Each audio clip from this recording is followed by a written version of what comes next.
Assalamualaikum warahmatullahi wabarakatuh. Apa kabar semuanya? Berjumpa lagi di perkuliahan akuntansi dasar bersama saya Miranti Handayani. Kali ini kita akan membahas mengenai laporan keuangan dan tahap akhir laporan keuangan perusahaan industri. Kita mulai saja ya. Kali ini kita akan membahas terkait semua laporan keuangan yang ada di laporan industri, yaitu ada laporan harga pokok produksi, ada laporan laba rugi, laporan perubahan laba ditahan, dan yang terakhir neraca. Jadi, bedanya apa dengan laporan perusahaan dagang dan perusahaan jasa? Yaitu pada ini, adanya laporan harga pokok produksi sebelum laporan laba rugi. Kemudian kita pakai laporan perubahan laba ditahan. Kenapa? Karena biasanya untuk perusahaan industri tersebut sudah memiliki lebih dari satu yang mempunyai modal. Jadi mereka nanti karena ini biasanya sudah berbadan hukum, bisa CV ataupun PT, nanti ada di sini ada pembagian dividen ke si penanam modal di perusahaan tersebut. Jadi tidak perubahan modal lagi. Karena kalau perubahan modal biasanya dimiliki oleh individu, tapi kalau nanti ada laporan perubahan laba ditahan itu lebih ke banyak orang yang berinvestasi pada perusahaan. Lanjut saja. Tadi yang pertama, harga pokok produksi.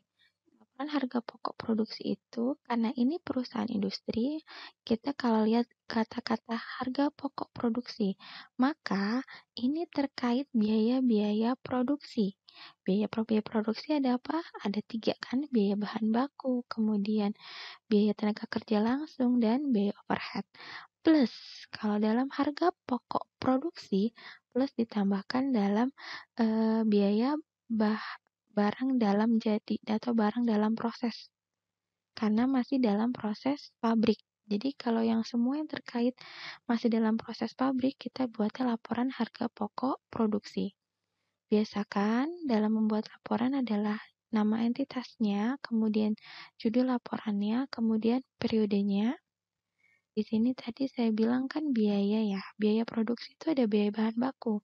Nah, di sini kita harus menghitung pemakaian bahan baku. Pemakaian bahan baku itu rumusnya persediaan bahan baku awal, kemudian ditambahkan pembelian bahan baku, maka itu adalah bahan baku tersedia untuk diproduksi. Kemudian dikurangi dengan persediaan bahan baku akhir. Nah, dapatlah itu namanya total pemakaian bahan baku selama satu periode tersebut. Lanjut.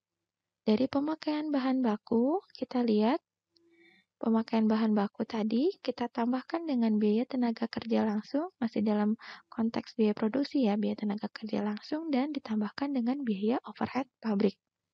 Biaya overhead pabrik bisa dijabarkan banyak, ada biaya tenaga kerja tidak langsung, kemudian biaya pabrikasi, kemudian biaya listrik pabrik, kemudian depresiasi mesin pabrik, kemudian biaya overhead lainnya.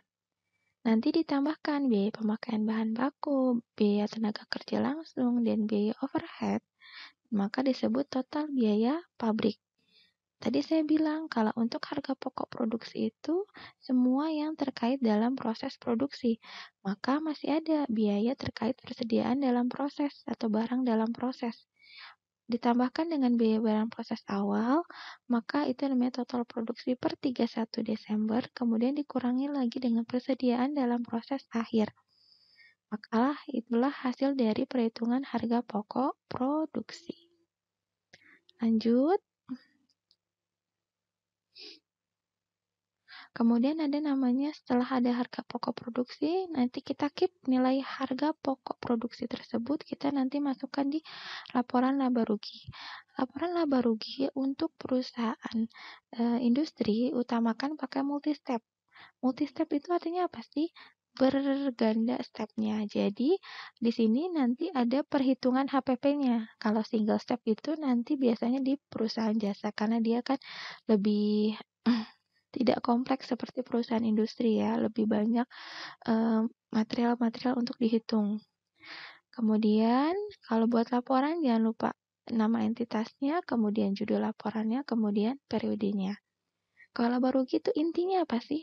Intinya kalau laba rugi itu kan pendapatan dikurang dengan biaya-biaya atau beban-beban.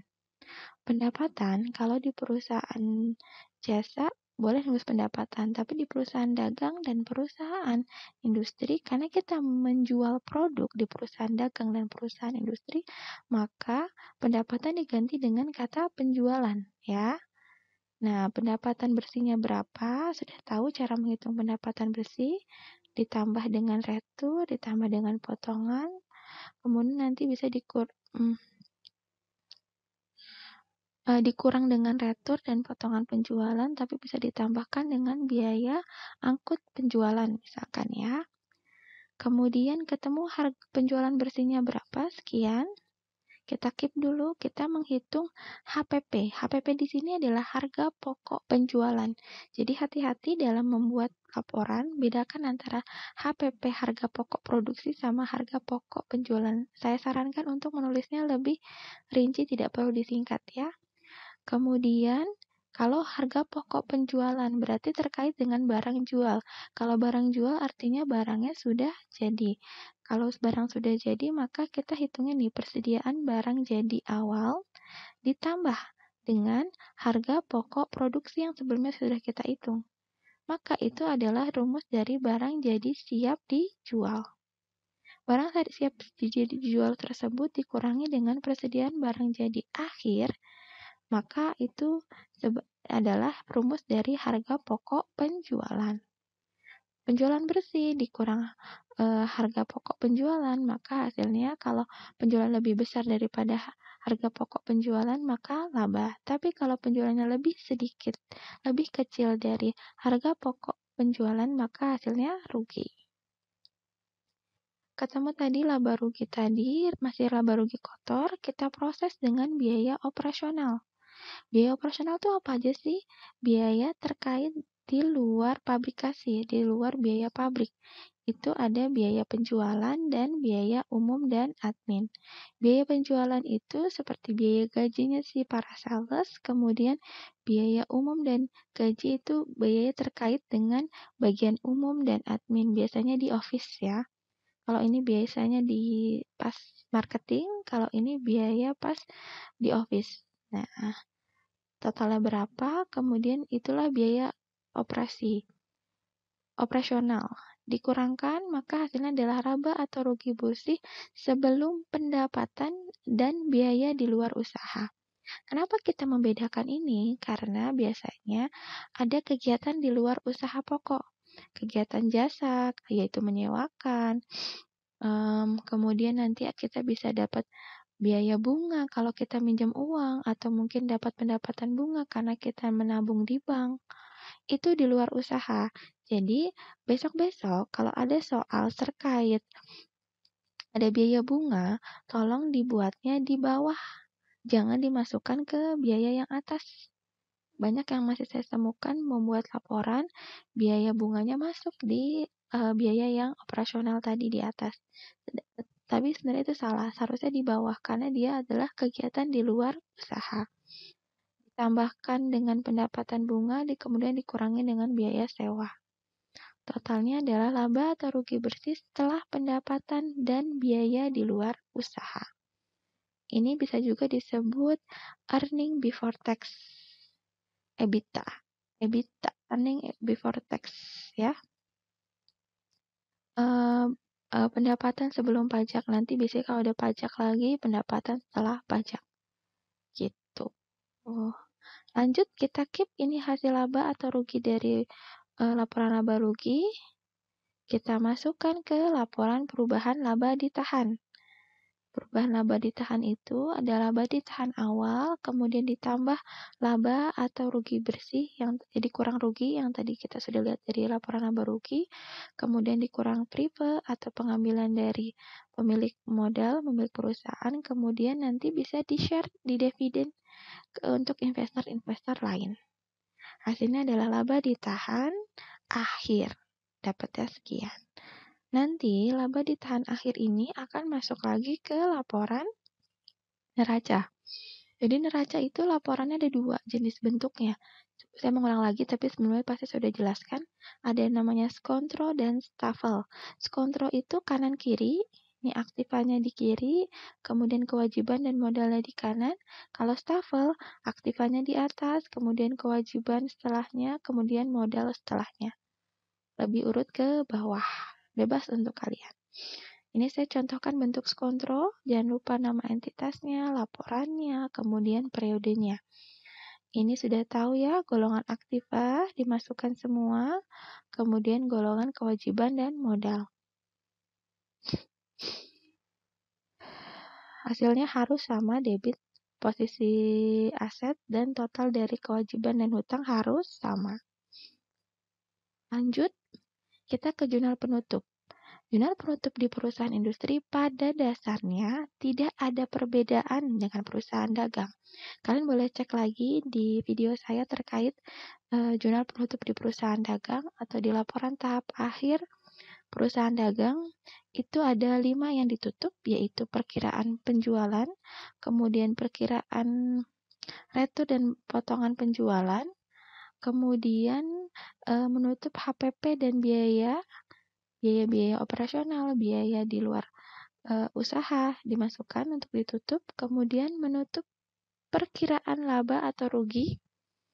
Kalau rugi modalnya di debit, kalau laba modalnya di kredit, karena kita menutup perkiraan laba atau rugi, kemudian menutup perkiraan FRIPE di perkiraan modal. Tambah satu lagi, jadi ada 6 untuk penutup, yaitu penutup harga pokok produksi. Terkait semua yang ada di laporan harga pokok produksi kita kreditkan. Ini ada biaya bahan baku, tenaga kerja langsung, kemudian biaya overhead, semuanya biaya overhead dikreditkan. Ya. Dilawannya dengan ikhtisar harga pokok produksi.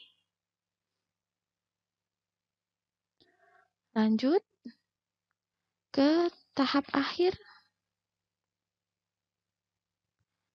Penyusunan laporan keuangan itu ada yang kedua, neraca saldo setelah penutup. Biasa seperti perusahaan jasa atau perusahaan dagang, setelah adanya jurnal penutup, neraca saldo setelah penutupan hanya berisi akun-akun neraca. Semua akun-akun di laba rugi dan modal dan harga pokok produksi sudah ditutup. Ini neraca saldo ini akan kita bawa sebagai saldo awal untuk periode selanjutnya. Kemudian ada jurnal penyesuaian kembali atau jurnal pembalik. Juga sama seperti di perusahaan jasa dan perusahaan dagang. Kalau kalian lupa silakan review di video saya selanjutnya. Nanti saya taruh di deskripsi box ya.